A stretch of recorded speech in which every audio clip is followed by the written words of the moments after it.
Jadi para ulama mengatakan ada 9 perkara yang bisa menghapuskan dosa.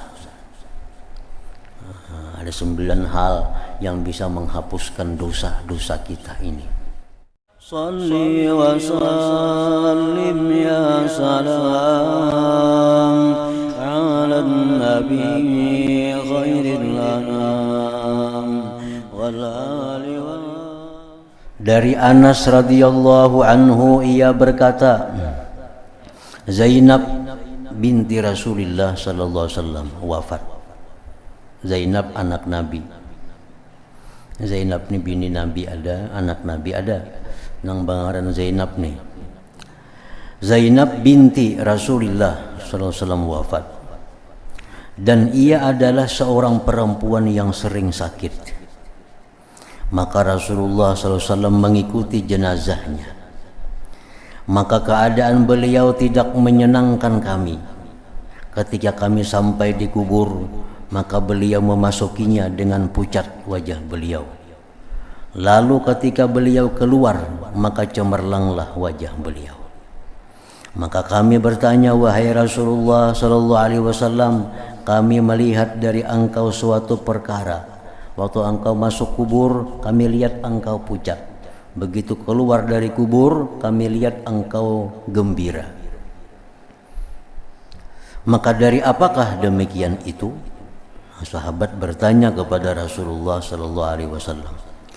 Rasulullah sallallahu alaihi wasallam menjawab bersabda, "Zakartu dhagdata ibnati wa shiddata azabil qabri fa ataitu fa ukhbirtu anna Allah qad khaffafa anha wa laqad dhugitat dhagtatan sami'a sautaha ma bainal khafiqain." Artinya, ujar Nabi, begitu aku masuk ke dalam kubur tadi, aku pucat kelihatan, aku ingat akan himpitannya, akan himpitan kubur, himpitan anak perempuanku dan kerasnya siksa kubur. Lalu aku mendatanginya, maka aku diberitahu bahwa Allah telah meringankan daripadanya. Dan sungguh ia telah dihimpit dengan himpitan yang didengar suaranya ulih apa yang di antara timur dan barat. Jadi banyak hadis yang mengatakan bahwa setiap orang, setiap manusia beriman kada beriman, taat kada taat, takwa kada takwa, itu dihimpit oleh kubur. Himpitan ini ada dua. Satu, himpitan kubur dalam arti kasih sayang. Yang kedua, himpitan kubur dalam arti kemurkaan. Nah, manusia ini diciptakan Allah berasal dari tanah. Wa minha khalaqnakum.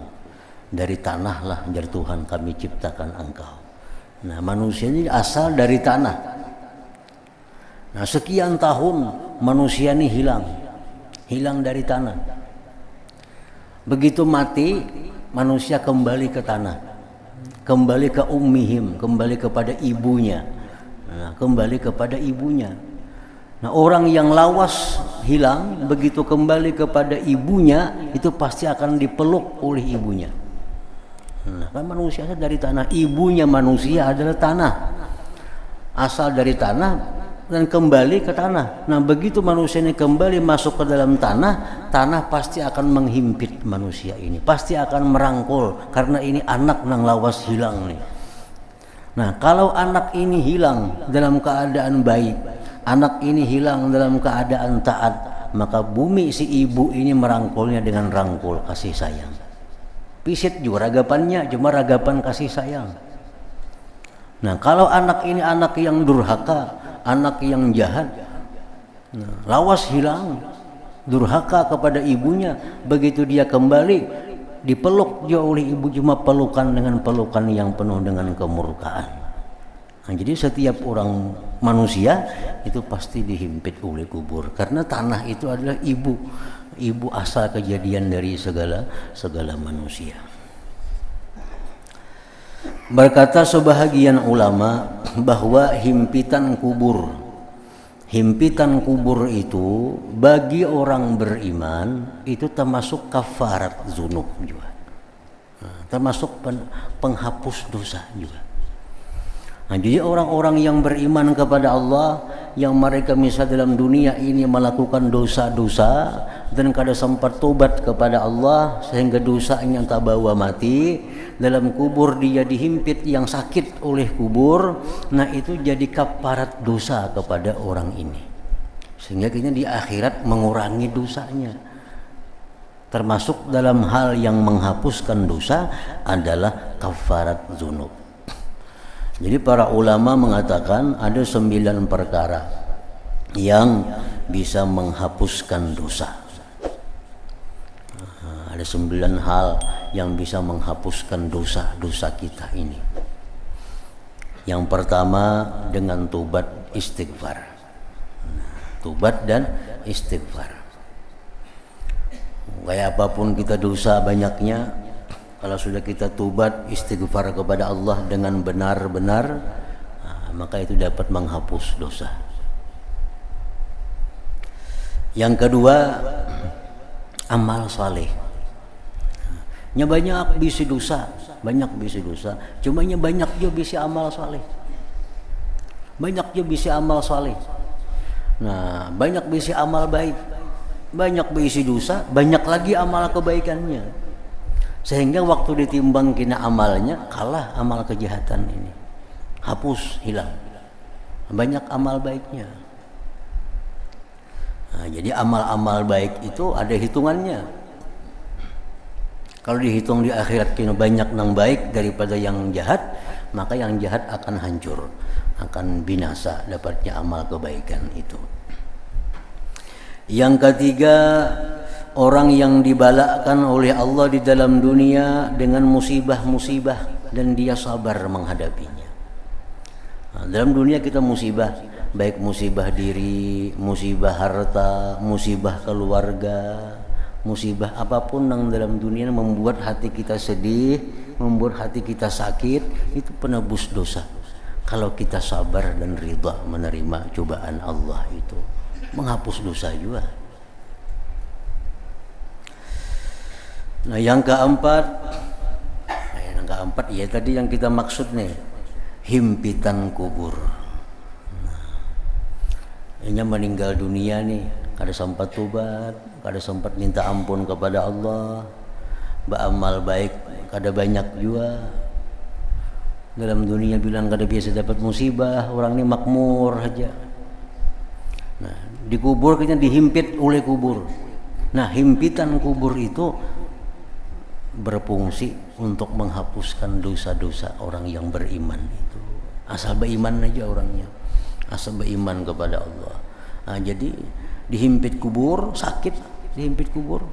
Nah, sakitnya itulah yang menyebabkan dosa-dosanya bisa terhapuskan dengan itu. Yang kelima, seseorang itu bisa selamat, bisa terhapus dosanya karena kawan-kawannya, keluarganya mendoakannya dan memintakan ampun kepadanya. Orang ini banyak dosa, kada sempat tobat, amal saleh kada banyak, masuk ke dalam kubur, dihimpit, masih belum selamat juga, cuma orang banyak mendoakannya. Nah, orang banyak mendoakannya, mendoakan kepada si arwah ini, nah, ya Allah ampuninya, ya Allah sayanginya. Beribu-ribu orang misal mendoakannya, di antaranya ada yang diterima oleh Allah doa-doa itu. Nah, selamatlah orang yang dalam kubur ini. Nah, ini selamat dengan berkat orang lain, berkat orang lain.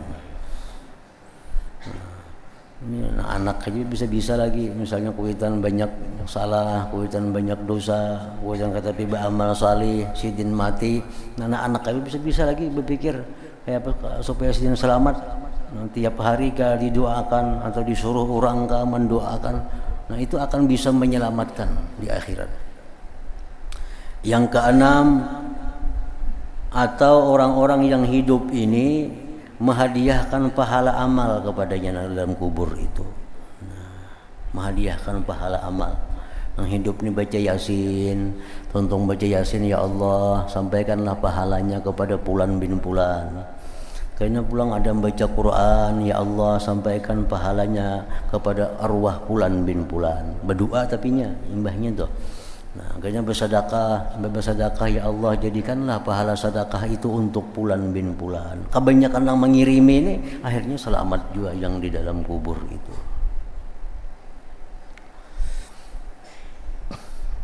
Ya, termasuk orang-orang yang semasa hidupnya ada beramal jariah, masuk itu.